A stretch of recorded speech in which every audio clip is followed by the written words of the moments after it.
விஜய ரகுநாத சேதுபதினு ஒரு மன்னன் ராமநாதபுரத்தை ஆண்டு வந்தான்.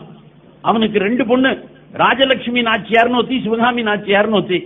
அவருக்கு முறமாப்பிள ஒருத்தர் தான் தண்டபாணி தேவர்னு. ஆகவே இந்த தண்டபாணி தேவருக்கு இந்த ராஜலட்சுமி நாச்சியாரை கல்யாணம் பண்ணி வைக்கலாம் அப்படின்னு நினைச்சுக்கிட்டு முடிவு பண்ணான். முடிவு பண்ணின உடனே இந்த ராஜலட்சுமி நாச்சியார்கிட்ட உனக்கு கல்யாணம் பண்ணி வைக்க போறேன் அப்படின்னு சொன்னார். அப்ப அவ சொன்னா, அக்கா சிவகாமியும் அவளை தான் காதலிக்கிறான்னா. அக்கா சிவகாமி ஏற்கனவே தண்டபாணி தேவரை தான் காதலிக்கிறா, நீங்க என்ன கல்யாணம் பண்ணி வைக்கிறேங்கிறீங்க அப்படின்னா அக்கா தங்க 2 பேரையும் அவருக்கே கல்யாணம் பண்ணி வச்சிடுறேன் அப்படின்னு சொல்லிட்டு தன்னுடைய முறை மாப்பிள்ளைங்கிறதுனால தண்டபாணி தேவருக்கு விஜய ரகுநாத சேதுபதி 2 பொண்களையும் கல்யாணம் பண்ணி வச்சுட்டார். கல்யாணம் பண்ணி வச்சதுக்கு அப்புறம் ராமேஸ்வரத்துல கவர்னர் போஸ்ட் கொடுத்தார். நீ ராமேஸ்வரம் தீவை பாத்துக்க, கோவிலை பாத்துக்க, கோவிலுடைய நிர்வாகம் உங்க கையில இருக்கும் அப்படின்னு சொல்லிட்டு அங்க போயிட்டார். அங்க குடியேறிட்டார், அங்கேயே வாழ்ந்துட்டு இருக்கார். ராமநாதபுரத்துல விஜய ரகுநாத சேதுபதி இருக்கார். அந்த காலத்துல யார் வந்தாலும் ராமேஸ்வரத்துக்கு போகணும்னாக்க இந்த அரசாங்கம் நடத்துற போட்ல தான் போகணும். இந்த அரசாங்கம் ராமநாதபுரம் சமஸ்தானத்திலிருந்து ஒரு போட்டு விட்டுட்டு இருந்தாங்க. அந்த போட்டு இலவசமா போகும், யாரை வேணா ஏற்றி கொண்டு போய் அங்க விடும், அங்கிருந்து யாரை வேணா ஏற்றிக்கிட்டு இங்க வரும், அது ஃப்ரீயா போயிட்டு இருந்தது. இந்த தண்டபாணி தேவர் என்ன பண்ணாரு, ஒரு 4 அணா வரவங்கிட்ட ஒரு 4 அணா வாங்கினாக்க அவனுக்கு சார்ஜும் ஆச்சு, நம்ம கோவிலுக்கு ஏதாவது நல்லது பண்ணலாமே அப்படின்னு நினைச்சுக்கிட்டு கோவில் வருமானத்தை பெருக்க வேண்டும் என்கின்ற நோக்கத்தில் 4 அணா சார்ஜ் பண்ணிட்டார். இந்த 4 அணா சார்ஜ் பண்ணது விஜய ரகுநாத சேதுபதிக்கு தெரியாது, ஆனால் மந்திரிகளுக்கு தெரியும். அப்ப திடீர்னு நிறைய பேர் வடக்கேந்து வராங்க, வடக்கேந்து வரவன்லாம் அப்படியே நடந்து வருவான், பரிவிராஜகனா வருவான், கையில காசு இருக்காது. 4 அணா கொடுக்க முடியலன்னா திரும்பி போயிடுவான். ஒரு ஆள், ஒரு பிராமணன் காசில இருந்து வந்தான், வந்தவங்கிட்ட காசு இல்ல, என்னால 4 அணா கொடுக்க முடியாதுன்னா, 4 அணா கொடுக்க முடியாதுன்னா போட்ல போக முடியாதுன்ட்டான். யோ, நான் இவ்வளவு தூரம் வந்திருக்கேன் ராமேஸ்வரத்தை பாக்குறதுக்காக, நான் 4 அணா கொண்டு வரல, அதுக்காக சாமி பார்க்க முடியாதுன்னு சொல்லுவியா? ஆமா, எங்க ரூல் அப்படிதான்யா, இந்த போட்ல இறணும்னா 4 அணா கொடுக்கணும், எங்கேயாவது வாங்கி கொடு, அப்படி இல்லைன்னா நீ திரும்பி போனான். மற்றவன் எத்தனையோ பேர் அப்படி திரும்பி போயிட்டானுங்க. இந்த பிராமணன் மட்டும் என்ன பண்ணா, யாரையாவது பார்த்து நம்ம எப்படியாவது இந்த போட்ல போயிடணும் அப்படின்னு சொல்லிட்டு இந்த ஊருக்கு யாருங்க ராஜா அப்படின்னு கேட்டான். விஜய ரகுநாத சேதுபதி தான் ராமநாதபுரத்தில் இருக்காரு, அவர் தான் ராஜா அப்படின்னா. நேர விஜய ரகுநாத சேதுபதி வீட்டுக்கு போயிட்டான், அரண்மனைக்கு போயிட்டான். போயிட்டு காசிலேருந்து யாரோ ஒரு பிராமணன் உங்களை பார்க்க வந்திருக்கான், வர சொல்லுன்னா.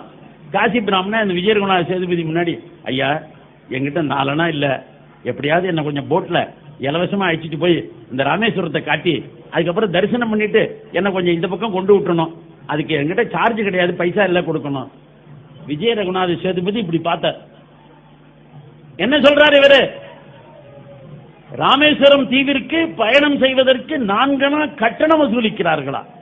யாருடைய உத்தரவு இது? உங்களுடைய மருமக பிள்ளை தண்டபாணி தேவருடைய உத்தரவு. எனக்கு தெரியாமல் யார் உத்தரவு போட சொன்னார்கள்? உங்களுக்கு தெரியும் நினைச்சிட்டு இருந்தோம், உங்க மாப்பிள்ளை விவகாரம், அதனால நாங்க யாரும் உங்கள்கிட்ட சொல்லல, ஆனா எங்களுக்கு எல்லாருக்கும் தெரியுங்க.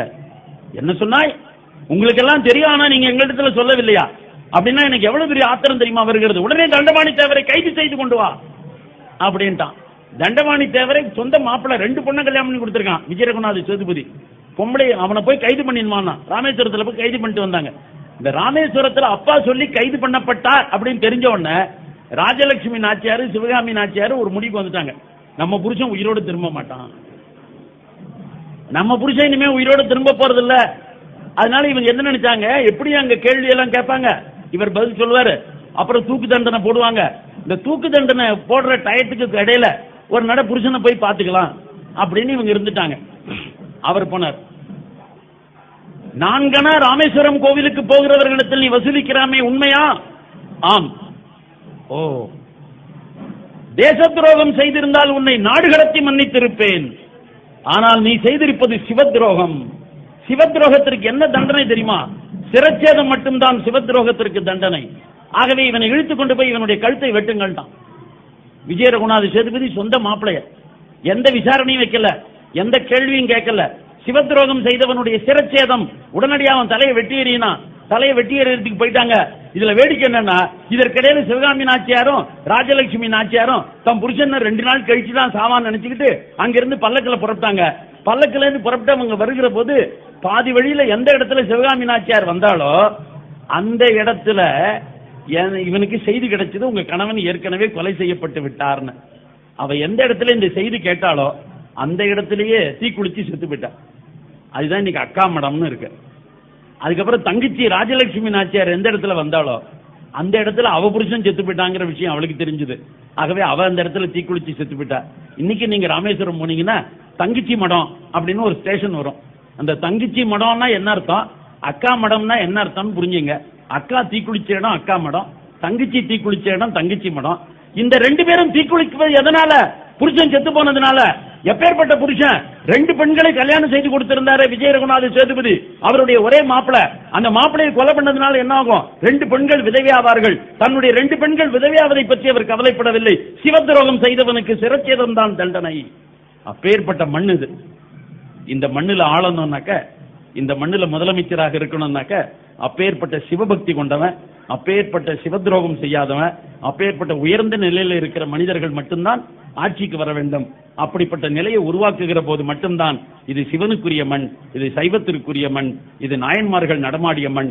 அந்த மண்ணை அப்படிப்பட்ட புனித மண்ணாக மாற்றுவோம் என்று கூறி விடைபெறுகிறேன். வணக்கம்.